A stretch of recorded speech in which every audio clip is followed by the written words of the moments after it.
Wait, they were like, what? And I was like, boss, please. Hey, bosses, we are back. It's Boss Please. Yes. I'm Jillian. And I'm Meghan. And we're here together. Before we start the show, we do have some news to share. Mm-hmm. It's bittersweet to tell y'all, but Melinda will be no longer on the podcast, and she has so many amazing things to look forward to this year. She wrote a message for you guys. We posted it on Instagram as well, so if you want to see the transcription of it, but I'm here to read it now, and we're so grateful for the time that she had with us and the memories that we shared. And here's what Melinda has to say. She says, "To my boss babes, it has been an incredible run being part of Boss Please podcast for the last year. The amount of incredible women we've met, interviewed, and interacted with via social media has been a true blessing. I decided that this year I need to focus on myself and pare down my responsibilities so I don't burn myself out. Unfortunately, I'm no longer going to be a part of Boss Please. Jillian and Meghan have been great partners in crime, and I have no doubt that this podcast will continue to grow and impact lives of so many incredible women. Thank you for allowing me to be a part of this growing community for the last year. I wish you all the best. Love and blessings from Melinda." Oh, I know it feels a little weird to be at the table without her, but I mean, that's such a boss move, and we've talked about it all in the seasons and the episodes that we've done. It's like, take care of yourself and be a boss and do what you need to do. And she is a boss. Yeah. And she's literally taking the advice that we had talked about. And I'm just so grateful that she realized that, and that will, I'm just excited to see her career grow. Amazing. So let's start off the show like we always do. Yes. How were you a boss this week, Meg? I was a boss this week because I have made it a mission to meditate every day. And honestly, I'll be honest, sometimes I do forget. Like, the day will go by and I'll be like, shoot, I need to put a reminder on my phone and be like, meditate. But majority of the week I do meditate and Megatate. Oh my God, Jill, I love it. I'm going to patent that. Okay. But no, it's so important. I really started to take this journey of, I've done a lot of self-development, but I really I watch a lot of documentaries in my free time about a higher level of consciousness, being more in tune with the universe and energy. I mean, I may sound a little culty and I don't know, but it just helps me. It helps me understand everything. And I think we as bosses have all this commotion in our heads, spinning. Meditation, there's really, yes, it's a practice, but it's calming your mind. Mm-hmm. Focus on the breath. Literally, if thoughts come in and out, cool, let them. But just blank canvas. And it's really relaxing, and it helps me just stop and take a second. Look at you, pro. Yeah. How about you? So I started my voiceover classes that I talked about at the end of last year. Yes, you did. So exciting. I've taken 2 now. And wait, has it been 2? Yeah, it's been 2. Oh, it's been 2. Yes. Yeah, so it's been really exciting, and I was totally like weirded out when I first got there because it was a room full of pretty much like half actors, half people that have never acted in their lives, normal people, young women, but a lot of men of varying ages. I think one guy must be in his 70s. Wow. His name is Grant, and he has an amazing Grant. voice, and it's very cool, but it's just really exciting to not only be a part of it for myself, but to see other people pursuing their dreams. And it was a big reminder to me that no matter where you are in your life, you can start a new journey. That's beautiful. Yeah, I really was impressed with, there was a bunch of older men there, actually. There was like 4, there's only 12 people in the class. Like 4 of them were like older guys. I'm so proud of you for not only saying that you were going to do it, but for doing it and having a good time. And guys, I don't know if you're putting the math together, but Jill, I mean, the class is at 7. It goes till 10 p.m. Oh yeah, it's really late. It's like a big sacrifice, and it's funny, we had to do intros in the class. So obviously I told people what I do, and I said, listen, if I yawn, it's not because you're boring me. I'm just exhausted because I've been up since 4:30. Yes. So don't get offended. Everything's going to be fine. But it's been really awesome. And I was so surprised we've gotten behind the mic so many times. And I feel like I'm learning so much already. Good. And there's so much to look forward to. Great. So on this week's episode, we have an amazing guest who is actually, she listens to our show, which is very cool, and somebody that I reconnected with since college. We went to college in Boston together, and as you guys know, Meghan and I also went to college in Boston together. So I thought that with the Boston connection, we could reminisce a little bit about some of our favorite college memories. Meghan and I really didn't interact in college. I think we've told the story on the podcast before. We may have. But like the best part of our friendship was that we bonded over hooking up with the same guy. And that sounds like pretty like real to me. It was so funny. I mean, really, Jill and I had a lot of the same classes together, but I think my journey at Emerson was a lot different than Jill's. I mean, I had gone to Purdue prior. Emerson was, my transfer school. I had a hard time, I think, adjusting, settling in, really figuring out, because I did the journey once, and not that it was a mistake, but I was nervous to mess up again. I was nervous if I was on the wrong path. And I don't think I was there really to make friends. Not that I'm an unfriendly person, but I just was like very like, okay, I got to do school. I'm so far behind. The pressure was on. I was competing in pageants, and I just felt like I wasn't finding my people. Yeah. And I know you're from that sort of area, so Boston was not really a foreign thing to you. I went home all the time, though, too. I literally went home on the weekends. I just feel like I created such amazing memories there. Like most of it has to do with food, I think. There's some amazing restaurants and chefs in Boston, and this was back in a time where I could literally eat whatever I wanted. I wasn't allergic to anything. I could like consume whatever. Another really great memory that I have is there's this place called Parish Cafe on Boylston, and they make amazing sandwiches. Have you ever been there? I wish I explored more. My God. I was so lame. Anyway, this place was amazing. My big sister in my sorority lived there, and she knew the bouncers, so I would always be able to drink there. So that was a perk. Sorry if anybody owns the parish that's listening to this. Or cops. But I also got my first fake ID there. The bouncer opened up a shoebox, and he gave me a shoebox. And actually, this is a great tie into Lauren. I gave Lauren her first fake ID. Oh my gosh, that is so funny. See, you guys listening, you probably think like, oh, I'm a goody two-shoes. Like, Well, that's the thing. I feel like if people listening to the podcast would be like, oh, Jill was a goody two-shoes, Meghan was the whore. But guys, in college, it was completely different. Which I was very straight edge. I'm not now. No. I feel like you are more straight edge. I'm a little more tight-laced. You're a little loose. I'm a little, no, girl, I do my Kegels. I keep that shit tight. Oh, but yeah, I had an amazing time in Boston, and I'm sure we're going to reminisce with Lauren about the area since we all went to school together. Sadly, what my memory is, okay, so I lived in Beacon Hill for the first part of my Emerson journey. And for you guys that don't know, fancy area. Emerson didn't have housing for transfer students, and it was fine though, because one of the girls that was also transferring into Emerson I knew from the pageant, so we roomed together. Beacon Hill was a great area to live. I am so thankful that I got to live there, but I would walk through Boston Common obviously to go to class. Those damn pigeons that would fly from the AMC or whatever, was it a Lowe's? I don't remember. Yeah. And they would just it's like they could sense my fear. Yeah. And just all at once.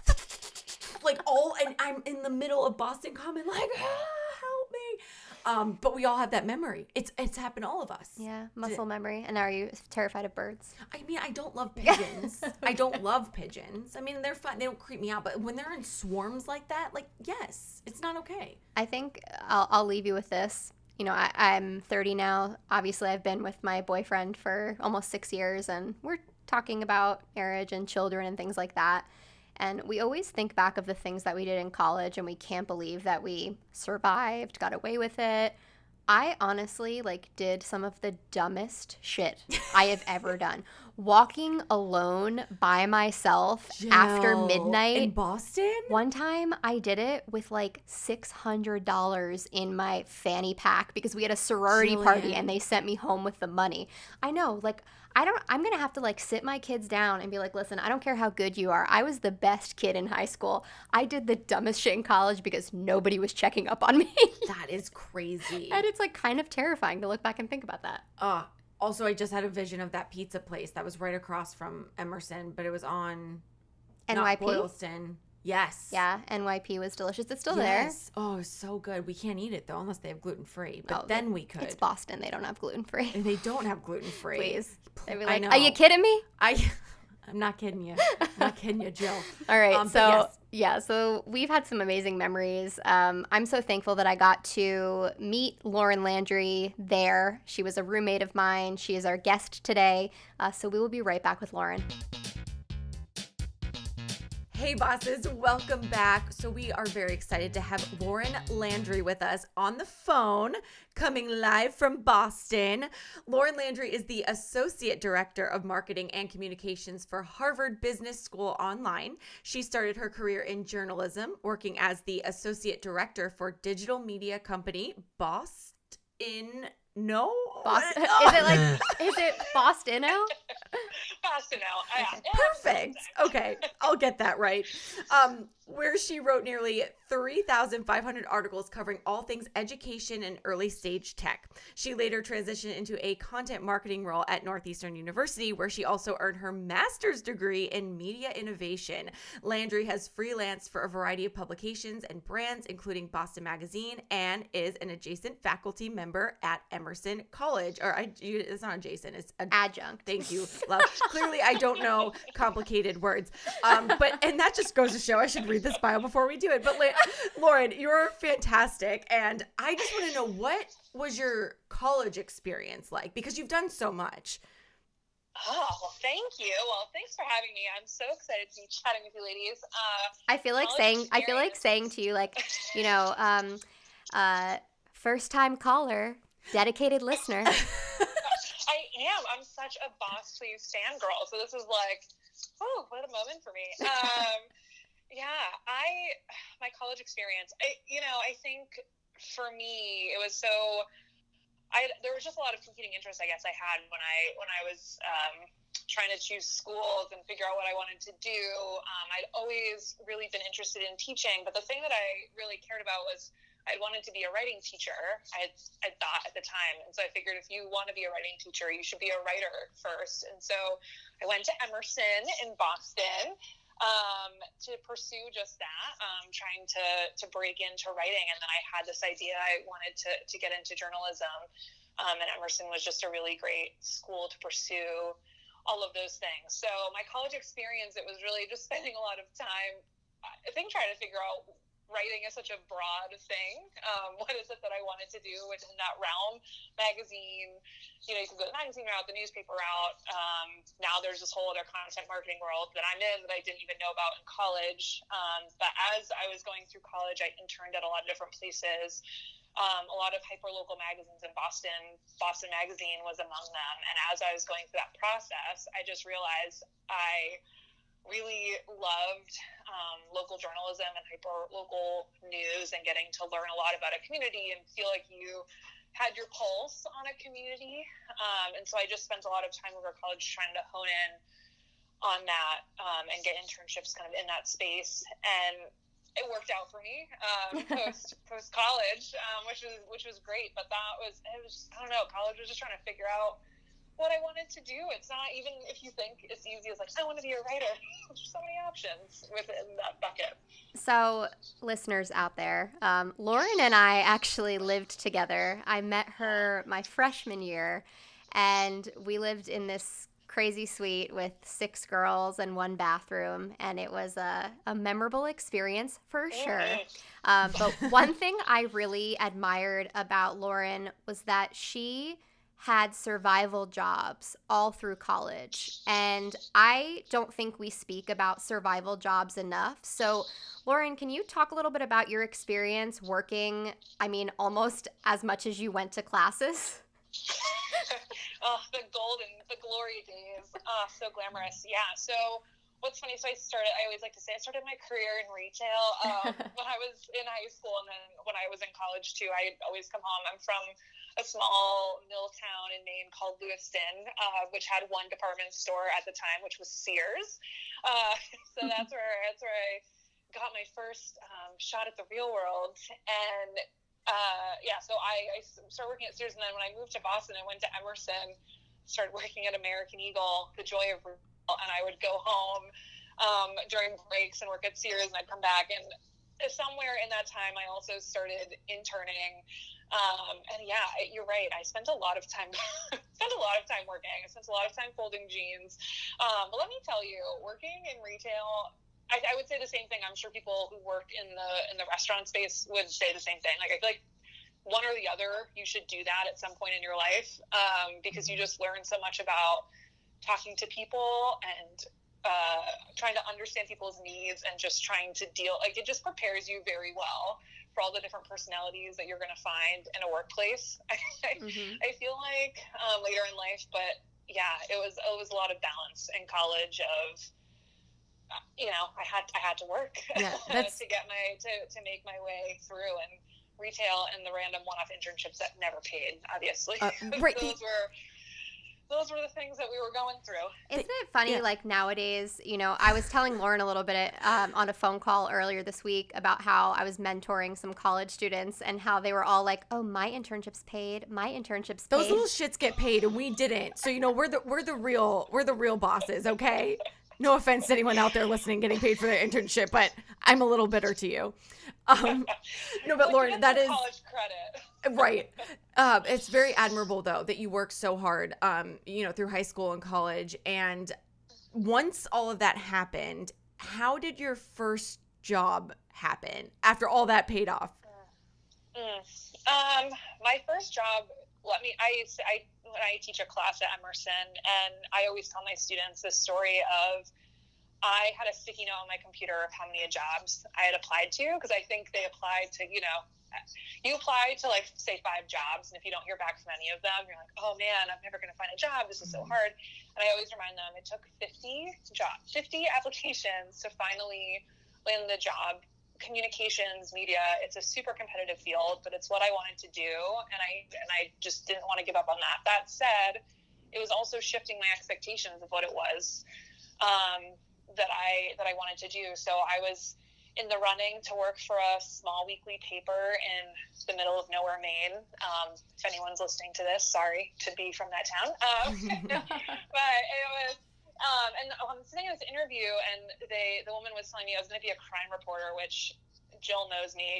I would like be the worst crime reporter ever. Like, blood, the sight of it like makes me want to pass out. But I was so like desperate, and there was this idea of hyperlocal journalism. At the same time, I was interviewing for a startup media company in Boston, and I knew nothing about startups. It wasn't as big of a thing, particularly at Emerson, that it is now. They've really done a lot of work to get people excited about entrepreneurship and startups. But it was between something that was a little bit more well established, and then there was this startup job that that had some promise. The team had just raised an initial round of funding, but I didn't know what I was in for. And at the time, the founder was, making a lot of promises about the future of the brand, and they all ended up paying off. But at the time, it was, do you want to kind of jump on this journey with us and see if this takes off? And so I think that they were more willing. They were, it was a younger team. The founders were, in their late 20s, early 30s at the time, and they saw the potential in bringing on, younger talent. I think I got very lucky in that instance, and I made the choice to go the startup route. I don't know if there was any secret sauce to how I got it. They always joke at me, and I tell this story to some of my students. You don't have a lot of clips when you're a college student. Internships helped, obviously. So when I went to go apply for Bostino, I came in with a couple of magazines that I had worked on while I was at Emerson College. I had a binder full of clips, my resume, and I gave it to them, and I had my blazer on. And I was like, all right, here's all my clips. And after the interview, they told me later, they're like, oh man, this girl brought in a book. Like, she's got a book. She's so hired. Look how prepared she was. And they like still made fun of me for that because they're like, this is a startup. We don't care about your book of stuff that you've done. But I, didn't know what else to do. And so even when I left that job very amicably, they brought that up at my party. Like, oh, remember that time when Landry started? She brought in this like book of stuff. So that's very you. It's very you. So me. Yeah, I haven't changed. But like a good lesson for everybody listening out there. It's like it's always better to be prepared than underprepared. It worked out. I left an impression, which is good. So you had that job and possibly more in between this moment, but can you talk about your decision to go back to school? Because you do have your master's now. I do. I always knew that I wanted to there was the teaching bug that I had when I was younger that never went away, and it still hasn't. And I knew that if I did eventually want to teach someday, that I would need to get a master's degree.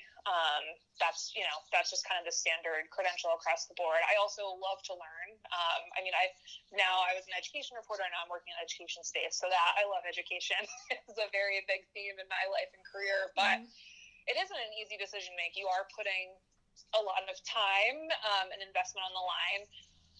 I also made the decision to shift careers and work at Northeastern, because I'd be lying if I said it was very helpful to be working at Northeastern to get my degree.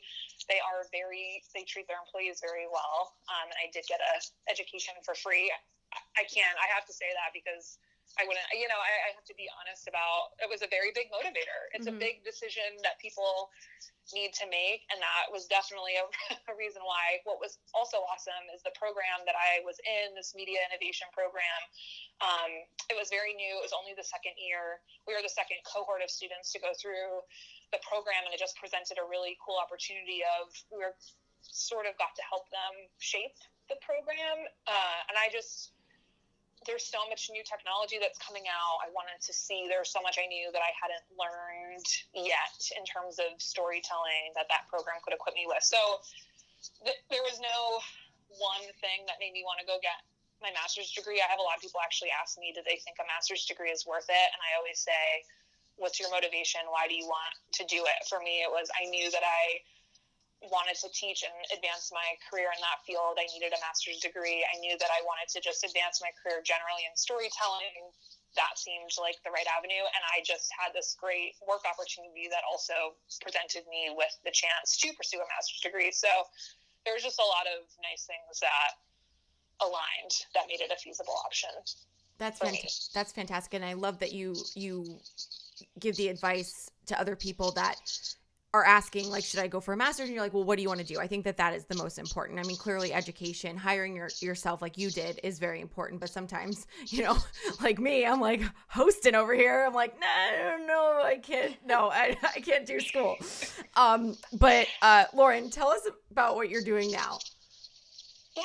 So, I currently work for Harvard Business School online, working in the marketing and communications sector of the company. For us, that means overseeing our organic social media, overseeing our content strategy. We also have a community of learners that we try and gather and foster conversation between, and then events. So we host one really big event a year. We bring all of our online learners together so that they have the chance to connect offline as well. We find that's really important. So those are kind of the four big buckets that I'm overseeing now. Okay, cool. Awesome. I don't know if you can answer this question, so it's okay if you can't. But I was just curious, you started this job 7 months ago, you said? Yeah. So have you seen a shift in social media? Because you're monitoring the accounts, and I feel like the current political climate has really altered the way people use it. Yeah. I can say, I can answer it in that. I mean, I work at a very visible brand, and people are can be very polarized by the Harvard name. So I can just say I've seen a shift in that. I've never experienced quite the commentary. Right. that people get. I'm trying to be like sensitive about this. I definitely see a shift. I do think people are vocal. I do think too, though, it is what is nice, the positive spin of social media, and what I've seen is just too that there's just so many connections and so many ways that you can now reach people that you wouldn't have been able to reach them before. So I do see, some downsides, and we definitely, you can see some flack more visibly. I think people feel more comfortable now expressing their viewpoints behind a computer. But on the flip side of that, there's so many connections that happen, and so much also positive interaction that happens because of social media. So, there's two sides to every coin, and our learners have really come together via social media, and that's a really big platform for them to be able to communicate with each other. So as much as I can sometimes want to throw my phone and be like, I want to hide from Twitter for the week, there's also so many benefits to the platforms as well. Gosh darn it, Lauren, look how eloquent you are. I can't stand it. She's so good. She's so good. So now that I went off book, we're going back on book. Okay. You are such a motivator, and you're an adjunct professor, and I am so curious about how you've handled people telling you no in your career, and how you've sort of combated those feelings and those failures. Yeah, I've definitely got a lot of no's. I think the story that I always go back to and I think about just when I need a personal boost for myself is when I was in high school. I'm not great at standardized tests. I've just never, it's not been my thing. I psych myself out. I'm like, there's too many A's in this column. I need to circle a B. I just overthink the whole process. So when I was in college, high school, I didn't have the best SAT scores. And so when I went to my guidance counselor and said, I really want to go to Emerson. It's my top choice school. I'll apply to other schools, but I'm telling you, this is the school that I want to get into. The guidance counselor said, I don't think it's going to happen. Pick some other options. I don't think, just based on even your SAT scores, this isn't going to happen. I was devastated. There was so much. I was top 10 in my graduating class. I had, been in all these extracurriculars.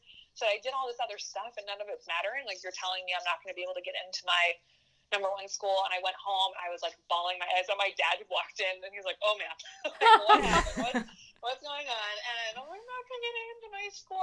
And sure enough, I got in, and I graduated top of the class, and now I'm teaching there. And I just there are so many times where I'm have wanted to roll up to my high school in a limo and just hell yes, girl. And be joke's on you.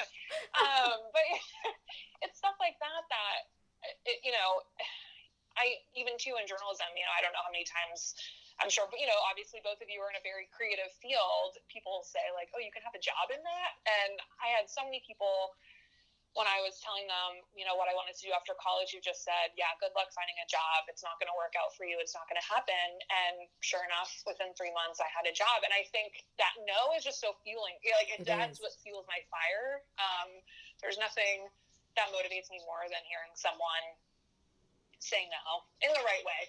Those are people you really want to defy the odds. I can also be very sensitive.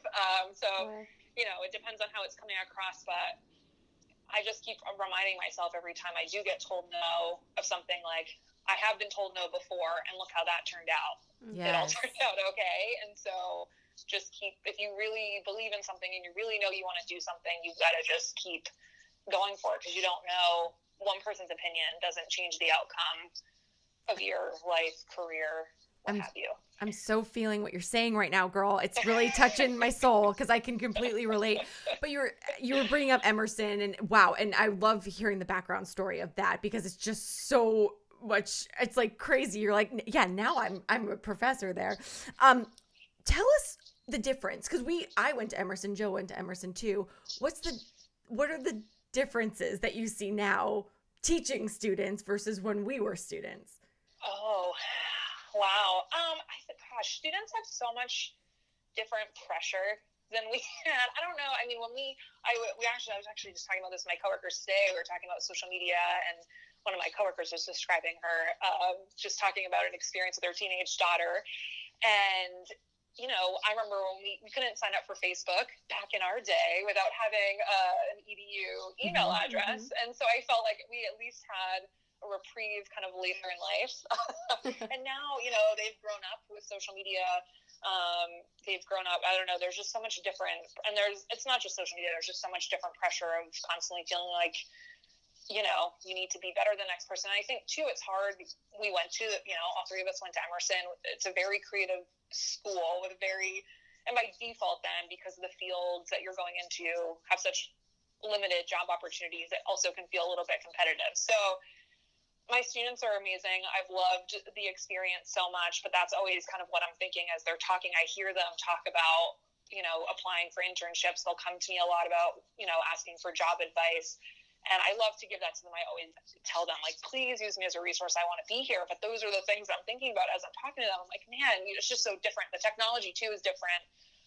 What they need. I'm trying to, get them all make portfolio websites and show that they're digitally savvy, because you can't rely on print media anymore, and trying to give them skills that maybe we didn't get taught when we were at Emerson. And so it's just a very different landscape in terms of just what they need to go through as people, but also what they need to learn and how they need to learn to kind of survive post college. It's a tough world out there.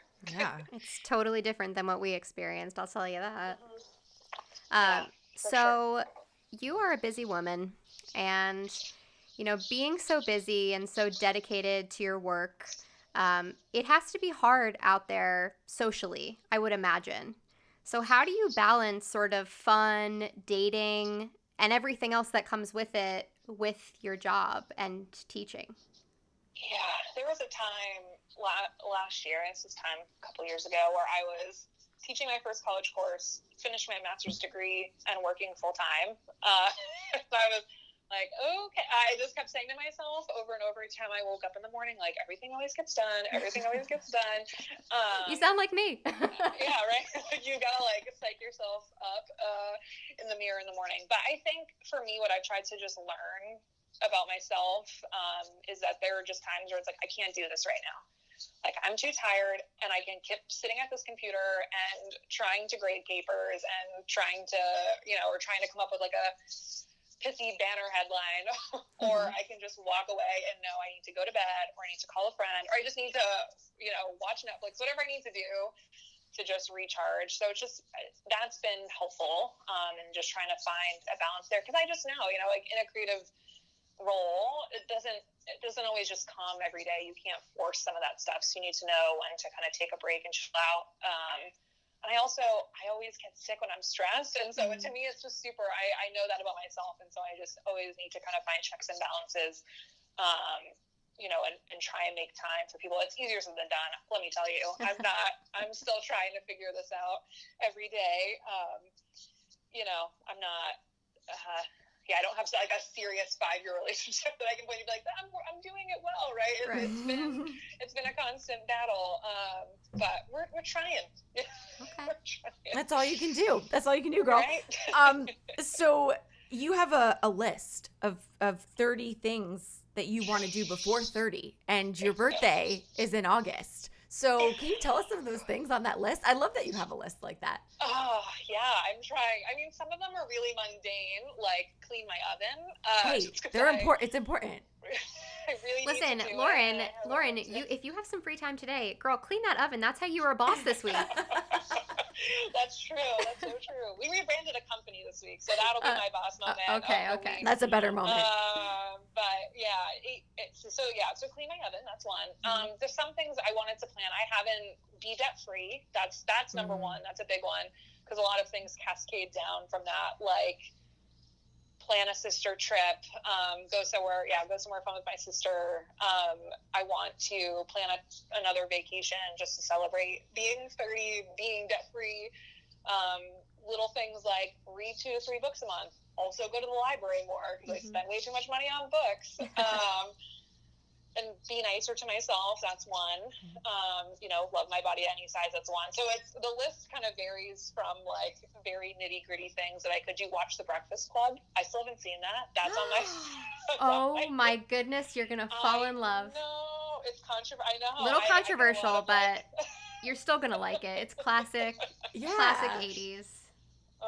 I'm excited. We have a diner near our office called the Breakfast Club, and so it really inspired me to get that in motion. But yeah, so it's kind of everything from like mantras, you know, that I just want to live by more, so that when I go into 30, I'm feeling good about myself mentally, physically, but also just like nitty gritty stuff that, you know, rather than have New Year's resolutions, this was my like fun way to try and tackle resolutions. We totally dig that. I think that it's really exciting, the place that you're at in your career and sort of how many things you've done since graduating. I feel like it's been so much time, but it really hasn't been that much time. So you have such a great career, you know, and even more ahead of you. And listeners, we hope that you got something from Lauren's inspirational words. Lauren, thank you so much for coming on the podcast. You are just such a gem, and miss you every day, girl. Oh, thank you. Yeah, this is so fun. I will talk to you ladies all the time. Oh, good. I'm glad. We'll have to have you back on. Yes. Maybe do like a little follow-up on how many things you got done on your list. Yes. That would be good motivation for me, so yeah. All right, awesome. Well, everybody, we will see you next week. Thank you again, Lauren. Thank you. Bye. Bye. Bye. Follow us on Twitter, Instagram, and Facebook at Boss Please Pod. And don't forget to rate, comment, and subscribe on iTunes. Navigate the path to your best self with us, because bossing together is always better.